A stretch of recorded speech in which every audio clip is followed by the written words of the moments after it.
Hello and welcome back, everyone, to Bloodstained Ritual Tonight Hard Mode Fresh on Rocket Rabbit Commentaries. And in this episode, we have teleported back to Hidden Desert because we're not doing prep for the final major encounter. No, we're gonna go and show off the other DLC area. Mostly because I'm putting off the final fight as long as I fucking can, because I'm really scared of that final fight.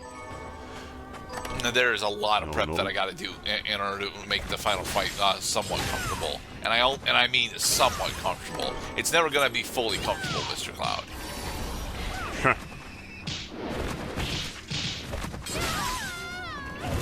Meanwhile, we have donned the helm of Makella, the Blade.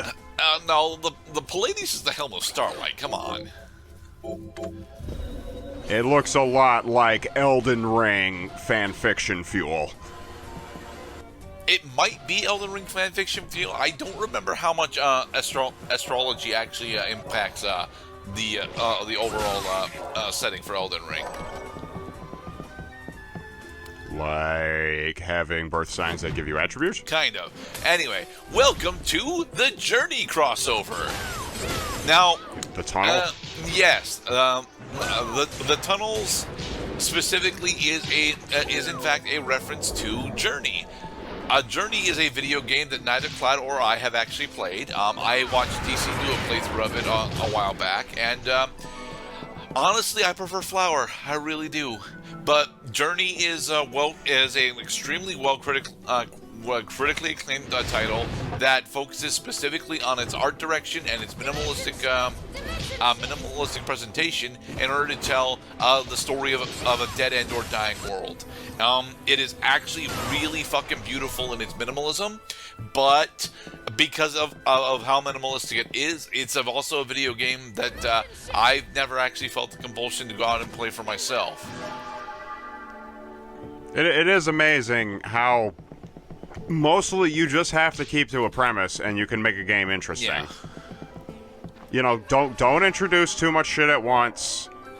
Get people interested in characters by not introducing too many characters at once.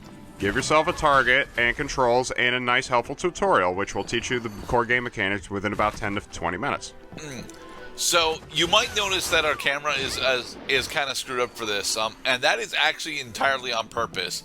Journey is the Journey crossover is rather specifically an expansion of something that they did earlier in the game with the Den of Behemoths. Come on, actually get the reflector ray into the correct spot. So, do they really expect players to try using Reflector Ray into this? Because it looks like you're stuck now. No, I'm not stuck. And yes, they do expect players to use Reflector Ray into it. That's what the mirrored lenses are for. Jeez, looks like your game was having a seizure for a second. That's because I was bouncing back and forth between those walls over and over again. You best watch your ass. You're gonna overwrought your game engine. Okay, but the blue chest that we just picked up is one of the only other ways to actually acquire Orichalcum, and because this area is DLC, you could not access Orichalcum with the exception of farming Great Axe Armor in a Glacial Tomb prior to the release of this DLC. It made getting the final weapons and armor that Orichalcum is required for significantly more tedious than what was originally intended. Look at these Bionicles, motherfuckers. No, well, these are just giant versions of other enemies that we've already dealt with. Giant Dola Hammerheads, giant Dola Hammers themselves. Although the elementals are actually the same size, I'm kind of curious as to why they didn't actually make giant versions of the elementals. Maybe they were big enough. But another thing you may have just noticed is that we actually got Imbrued Fang and Bones going through this area, which are the final monster crafting materials that you can get for farming specifically Millionaire's Bane, Revenant, and Carpenter. And this is the final boss of this area. This dragon is not actually from Journey. What they did is they took some assets from Journey and applied the dragon and applied them to the dragon skeleton. I was gonna say that looks like a retextured dragon from the castle. Yeah, it's not. Yeah, I wouldn't say retextured. I would say, you know, it may as well be retextured. So the important thing about this fight is that despite the fact that it is a dragon skeleton, it actually only has a hurt box on its head. And you may notice that whenever it actually hits the scout light on us, we actually get inflicted with different status ailments. Specifically, it will inflict you with both poison and a curse if it manages to land the spotlight on you. You might want to take a potion. I don't know. I mean, okay, we did get cursed and poisoned again, so we should move. Well, oh, I mean, now that you're cursed, now it wouldn't matter if you had a full health bar.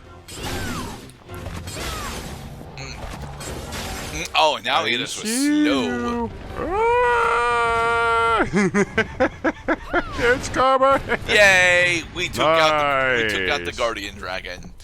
Unfortunately, the Guardian Dragon itself does not have a shard, but for clearing the journey area, we get smaller. The Mystical Scarf. The Mystical Scarf is a scarf type that, although it doesn't have the best stats on it, will change the soundtrack to the hidden desert to a theme from Journey whilst you have it on. It is don't stop. It is kind of interesting, but it's not something that I ever get all enthralled by, because although again Journey is very critically acclaimed and it's a good video game in quotation marks, it's never actually interested me all that much. The wheel in the sky keeps on turning. Don't know where I'll be tomorrow. Alright, so that's both of the major DLC areas that we've shown off. And we've already shown off the Aurora mode, which was the final DLC crossover.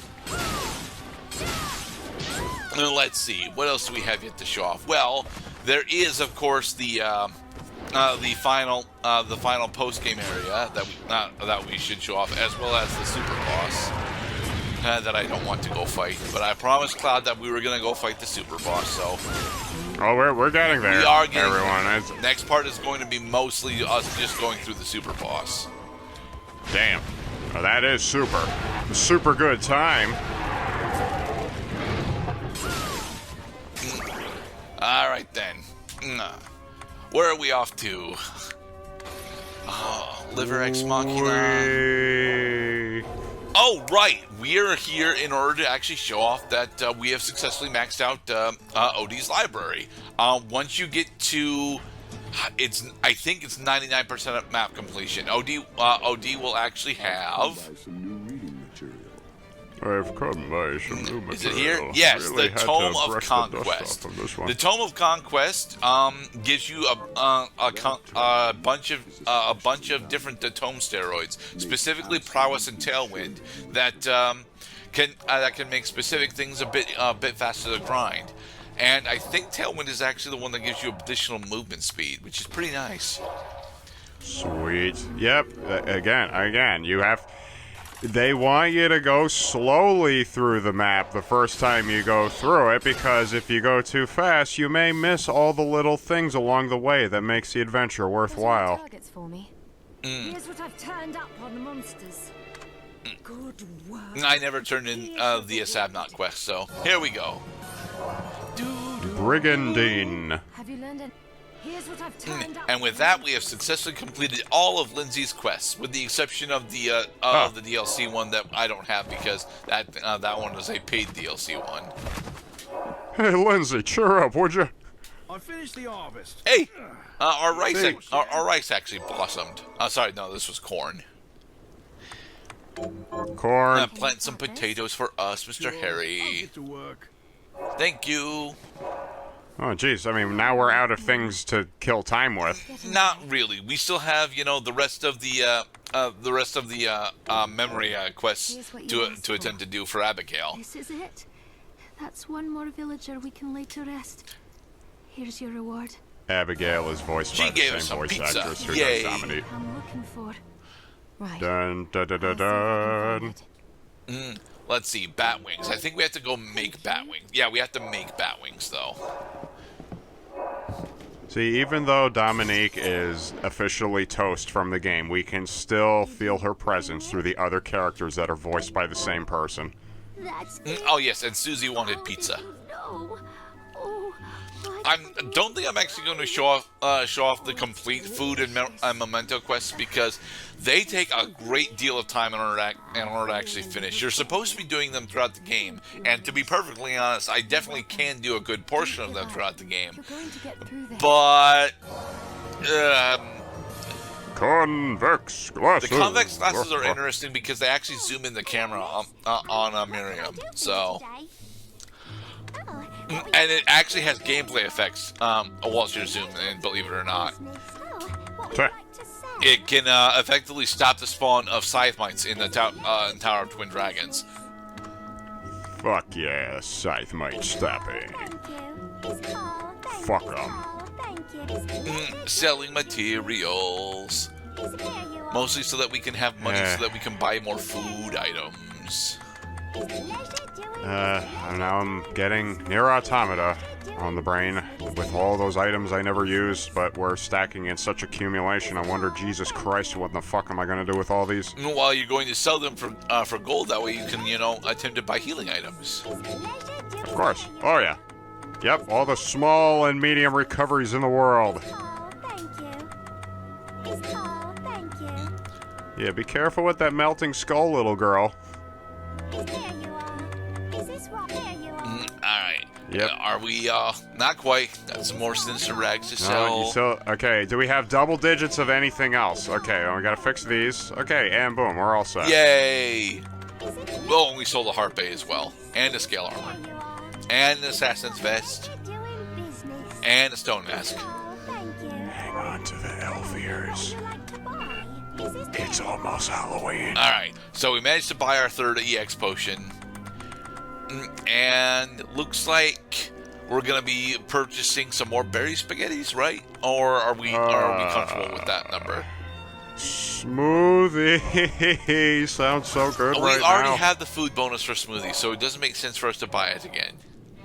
It's good to see. Well, I mean, to hell with what Muriel needs. I would have with what Miriam needs. I just want a smoothie. All right, so the next big thing that we need to do is actually, we are going to be doing some prep for the super boss from here. We need to get a bunch of our enchantment shards into passives. I don't really need. Put that I don't shit really in. need to get Detective's Eye to be a passive, but it would be very nice if I did. So. Okay. The big thing, Resist everything. the big shard that I'm still missing that I don't actually have at the moment. Also, we're getting Silver Knight to rank 9 because fuck yeah, Silver Knight. Nice. The big don't thing that I think need we to go pick summoned up Silver before we start the next fight is Resist Ice. So we got to go back to Glacial Tomb in order to go and farm ice elementals. Bunny morphosis. I love how adorable this game gets at times. Don't sleep on Bunny Morphosis, by the way. For a normal mode playthrough, the Lily transformation is actually relatively powerful. I'm not entirely sure how useful it is during hard, but Lily on normal can actually go through most of the game without much problem. I think it was Dexter's Laboratory that had a villain that was spouting his ability to turn innocent children into chocolate bunnies. Ooh. Somebody stop this villain before it is too late. Before he melts everyone's brains with terrible confections. No, you're just a chocolate bunny. And yeah, it is true. You can melt in the sun. You shouldn't leave chocolate just in broad sunlight on a summer day, because then it'll melt and become just a pool of chocolate. Or are we doing it now? Uh-oh, we are doing it now. Oh, is this the super boss? This is the super boss. Hey, OD. OD? Oh, You did not return your book. Okay, so to trigger the super boss, what you need to do is bring the Tome of Conquest to Glacial Tomb to this boss room. Death is too kind for you. Jesus Christ, it's Mr. Bookman from Seinfeld. Yeah, alright. Welcome to the OD boss fight. OD honestly plays a lot like an enhanced version of both Jeeble and classic Dracula. Also, this attack hurts a lot. That was 600 Ow. damage. Alright, well, we're gonna have to take 600 health now. Yeah, you'll notice that OD is primarily an ice mage, which is why, yeah, I was supposed to go and get a copy of Resist Ice and max it out before starting this fight. Man, it is times like this I'm really glad that I no longer have to worry about library fees when I take a book out. Ouch. So, if this is how my librarian would treat me if I was a little slow on bringing back Ulysses by James Joyce, well, maybe I'll consider picking up a shorter book. How about Fahrenheit 451? Now, that is a book I have not read, but I've heard, decent censorship things about. And let's see, does he kill us with this? Yup. In the next episode, we will do the OD fight the correct way. Be safe, everybody. Damn it.